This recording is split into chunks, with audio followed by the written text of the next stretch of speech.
Doctor साहब, अभी मैं देख रहा था जब आप आए,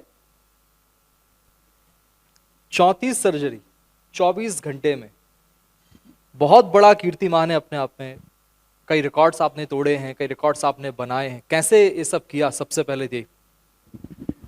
देखिए, वैसे तो ये क्रिकेट के रिकॉर्ड की तरह नहीं है क्योंकि पेशेंट्स के ऊपर सर्जरी की जाती है। बट ये है कि ये चीज़ जब मैंने की थी, मैंने एक दिन में 34 जॉइंट रिप्लेसमेंट्स, नी रिप्लेसमेंट किए थे, जो गिनीज और फॉर्ब्स में वर्ल्ड रिकॉर्ड है अभी तक का। तो ये जब मैंने किया था तो मुझे नहीं पता था कि ऐसा कोई वर्ल्ड रिकॉर्ड बनेगा, क्योंकि मैं कहीं बाहर था और फिर आया, मैंने एक दिन में सारी सर्जरीज करी। और सर्जरी करने के बाद जब अगले दिन मैंने एक बार देखा कि यार अपन ने इतनी सर्जरी करी तो है, एक बार मैं चेक कर लेता हूँ, क्या पता इतनी हाईएस्ट हुई। तो मुझे पता लगा कि इससे पहले 24 सर्जरीज ही हुई थी, किसी एक सर्जन द्वारा करी। तो उसके बाद फिर मैंने इसको फोर्ब्स और गिनीज के लिए भेजा और देन ये पब्लिश हुआ उसमें। क्या लगता है एक्सरसाइज का कितना असर पड़ता है इन सब चीज़ों में? आर्थराइटिस क्या है, कैसे समझे हम सब, और हम सब कैसे समझे इसे? देखिए, ऐसा है कि आजकल बोन और जॉइंट्स की प्रॉब्लम बहुत ही कॉमन है। मतलब 10 में से 8 पेशेंट्स को या तो कमर में दर्द रहता है या घुटने में दर्द रहता है, कहीं ना कहीं बोन या जॉइंट्स की प्रॉब्लम रहती है। तो जॉइंट्स की इस प्रॉब्लम को ही आर्थराइटिस बोला जाता है, जिसमें जॉइंट्स के अंदर पेन होने लग जाता है। और ये बहुत कॉमन समस्या है आज के टाइम पे। सो अभी हम देख रहे हैं पिछले कुछ टाइम में, पिछले कुछ सालों में इतना बड़ा शिफ्ट हुआ है कि जो समस्या पहले 60 के बाद हुआ करती थी वो आजकल 40 प्लस के एज ग्रुप में होने लग गई है। यानी जॉइंट रिप्लेसमेंट सर्जरी जो हम पहले 60 के बाद लोगों को समझाया करते थे, वो हमें 40 प्लस के लोगों को समझाना पड़ रहा है। इनफैक्ट उनके ऊपर सर्जरी करनी पड़ रही है। तो कुछ चीज़ें अपने को ध्यान रखनी होंगी, क्योंकि देखिए आजकल हर चीज़, हर हर बीमारी अर्ली एज में शिफ्ट हो रही है। आप कैटरेक्ट को ले लीजिए, हार्ट अटैक को ले लीजिए, कैंसर्स को ले लीजिए, ऐसे ही आर्थराइटिस भी अर्ली एज में शिफ्ट हो रहा है। और इसका बहुत बड़ा रीज़न है हमारा खान पान, क्योंकि जो चीज़ हम खा रहे हैं वो कोई भी प्योर नहीं है, हर चीज़ में कहीं ना कहीं केमिकल्स मिले हुए हैं। तो एडल्ट्रेशन जो फूड का हो रहा है वही हमारी बॉडी को डीजनरेट कर रहा है। सो बेसिकली हमें अपने खान पान को सुधारना होगा। हम कोशिश करें कि ज़्यादा से ज़्यादा घर के भोजन का ही उपयोग करें, बाहर का खाने को अवॉइड करें। एंटीऑक्सीडेंट्स हमारी डाइट में ज़्यादा से ज़्यादा लें। एंटीऑक्सीडेंट्स में विटामिन ई होता है, विटामिन डी होता है, विटामिन सी होता है। दीज आर एंटीऑक्सीडेंट्स, इनको यूज़ करें। टर्मरिक जो होता है, हल्दी, गार्लिक, ये बहुत ही कॉमन चीज़ें हैं जो घर में कोई भी इनको ले सकता है, तो इनका डेली सेवन करें। फुटवेयर्स हमेशा अच्छे स्पोर्ट्स शूज़ आप ज़्यादा से ज़्यादा पहने। एक्सरसाइज डेली करें। एक्सरसाइज में अगेन हम देखते हैं, हम जिम में जाते हैं तो देखते हैं कि सारे पेशेंट्स, या सॉरी पेशेंट्स, मेरे को बार बार पेशेंट्स याद आता है, सारे लोग ट्रेडमिल पे रन कर रहे हैं या स्टेयर्स कर रहे हैं, बार बार स्क्वाट्स कर रहे हैं। आप ये मान के चलिए कि जिस तरह से आपके कपड़े और आपके फुटवेयर्स कस्टमाइज होते हैं, वैसे एक्सरसाइज भी कस्टमाइज होती है। सारी एक्सरसाइज हर आदमी के लिए सूटेबल नहीं होती। अगर आप वही सेम एक्सरसाइजेस जिम के अंदर करेंगे तो आपको नी जॉइंट्स में, के मेनिस्कस में इंजरी हो जाएगी, शोल्डर में इंजरी हो जाएगी, और बहुत जल्दी आपके जॉइंट्स खराब हो जाएंगे। सो प्रॉपरली ट्रेन जो जिम ट्रेनर्स होते हैं उनके थ्रू एक्सरसाइज करें। और किसी को भी देख के आप ये सब एक्सरसाइज ना करें, क्योंकि वो आपके जॉइंट्स को हेल्दी रखने के बजाय डैमेज कर सकती है। तो वो एक बहुत बड़ा टॉपिक है कि कौन कौन सी चीज़ें करनी चाहिए, नहीं करनी चाहिए। बट हाँ, आप केयरफुल रहें, वो सारे काम नहीं करने हैं जो सब लोग, बाकी लोग कर रहे हैं। क्योंकि हो सकता है कि कुछ लोगों के लिए साइकिलिंग अच्छी हो, कुछ लोगों के लिए स्क्वाट्स खराब हो क्योंकि उनके घुटनों में पेन है। तो ये सब आपको कस्टमाइज करना पड़ेगा। डॉक्टर साहब, कुछ जो समस्याएं जिस तरह से सामने आ रही थी, जो बुढ़ापे में आती थी, 50-60 साल की एज के बाद आती थी, वो इन दिनों देख रहे हैं हम यंग एज के बच्चों में बहुत ज़्यादा आ रही हैं। 20-22 साल के बच्चों में, 30 साल तक की उम्र के बच्चों में। ऐसा क्यों? क्या क्या वजह है कि जोड़ों के दर्द, शरीर में दर्द, आर्थराइटिस का इलाज, ये तमाम चीज़ें बहुत यंग एज के लोग आपके पास तक आने लगे हैं? वही जैसा मैंने अगेन बताया, एक तो सीडेंटरी लाइफ स्टाइल आजकल काफ़ी हो गई है, क्योंकि आईटी सेक्टर से बहुत सारे यंगस्टर्स जुड़े हुए हैं, बहुत सारे लोगों का काम जो है वर्क फ्रॉम होम होता है। तो काफ़ी लंबे टाइम तक अगर आप एक ही जगह बैठते हैं तो उससे आपकी बोन्स वीक होती हैं, आपके जॉइंट्स में स्टिफनेस आती है, और आपको आर्थराइटिस और ऑस्टियोपोरोसिस जैसी समस्या में आती है। सेकंड, जब भी आप लंबे टाइम एक साथ बैठते हैं तो कॉफ़ी लोग काफ़ी पीने लगे हैं। कॉफ़ी आजकल बड़ी ट्रेंड में है, कि कॉफ़ी मतलब शौक के तौर पे पीते हैं। बट आप ये मानिए कि अगर आप दिन में 2 मग से ज़्यादा कॉफ़ी पी रहे हैं तो वो आपके बोन को गला देती है। कॉफ़ी बोन से कैल्शियम को बाहर निकाल देती है, वो ऑस्टियोपोरोसिस क्रिएट करती है। सो हर चीज़ की एक लिमिट तक ही आप उपयोग करें, अति हर चीज़ की बेकार होती है। तो कैफ़ीन एक बहुत बड़ा है कि हम देखते हैं 5-5, 6-6, 7-7 मग एक दिन में लोग बैठे बैठे पी जाते हैं कुछ घंटों में। तो कैफ़ीन आपके बोन को ऑस्टियोपोरोसिस करता है, रेस्ट आपके बोन को ऑस्टियोपोरोसिस करता है। अगर किसी भी हेल्दी पर्सन को 3 से 4 दिन के लिए बेड पे लेटा दिया जाए और उसका बोन मैरो डेंसिटी टेस्ट किया जाए, बोन मिनरल डेंसिटी टेस्ट, तो उसकी बीएमडी डिक्रीज हो जाती है, यानी उसकी हड्डियों में से कैल्शियम रिसाव होकर ब्लड में आने लग जाता है।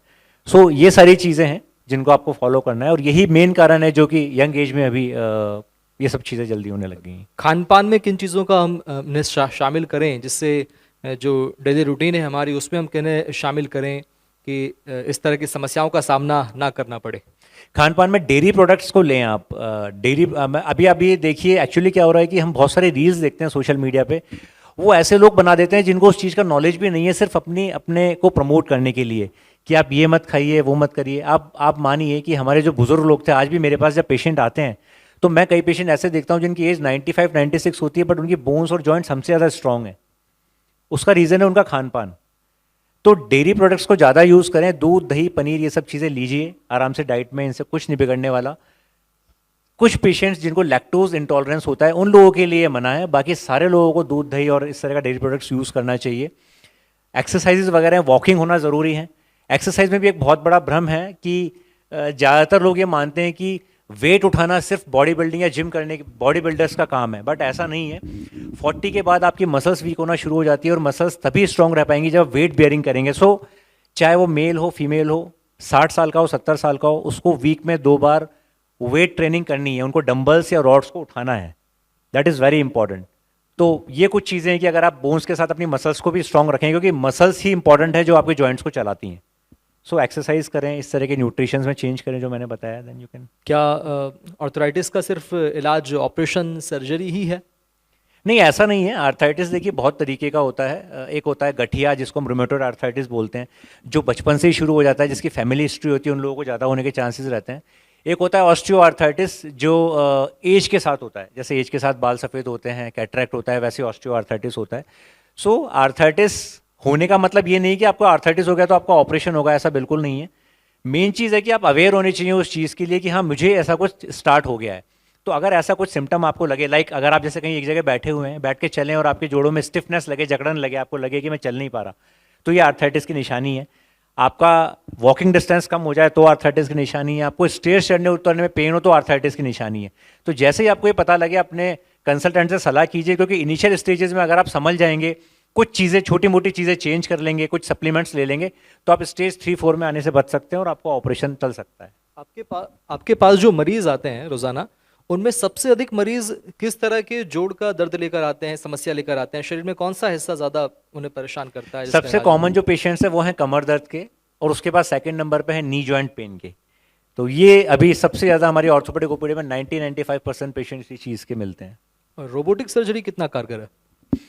देखिए, हमेशा जो टेक्नोलॉजी है, एडवांस टेक्नोलॉजीज़ हैं, वो हमेशा आपकी सर्जरी को और बेनिफिट ही देती हैं, मतलब किसी ना किसी तरह से उसमें नया क्रिएट करती हैं। बट टिल डेट अभी मैं रोबोटिक सर्जरीज भी करता हूँ, नॉन रोबोटिक सर्जरीज भी करता हूँ। थोड़ा सा रिकवरी में जो डिफरेंस रहता है पेशेंट की, वो रोबोटिक सर्जरी में थोड़ी सी बेटर होती है।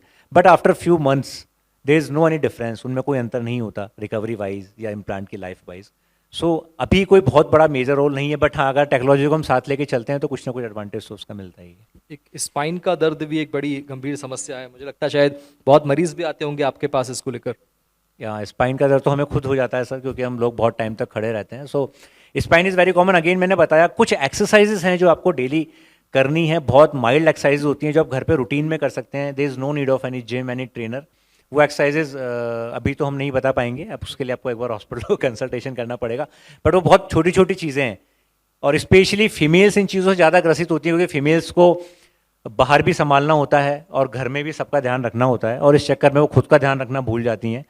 तो हमारे जितने भी पेशेंट्स हैं उनमें 90% फीमेल्स होती हैं जिनके ऑपरेशन हम लोग करते हैं। सो बी केयरफुल। आप लोग हम लोगों का ध्यान तो रखते ही हैं, बट उससे पहले आप खुद का ध्यान रखें, खुद का न्यूट्रिशन प्रॉपर लें, नीचे उठना बैठना कम से कम करें, स्टेयर्स कम करें, फुटवेयर्स अच्छे स्पोर्ट शूज़ पहनें, कुछ छोटी मोटी एक्सरसाइजेस करें, अपना न्यूट्रिशन प्रॉपर रखें, डेयरी प्रोडक्ट्स ज़्यादा लें, ताकि आप लोग हेल्दी रहें तो समाज हेल्दी रहेगा।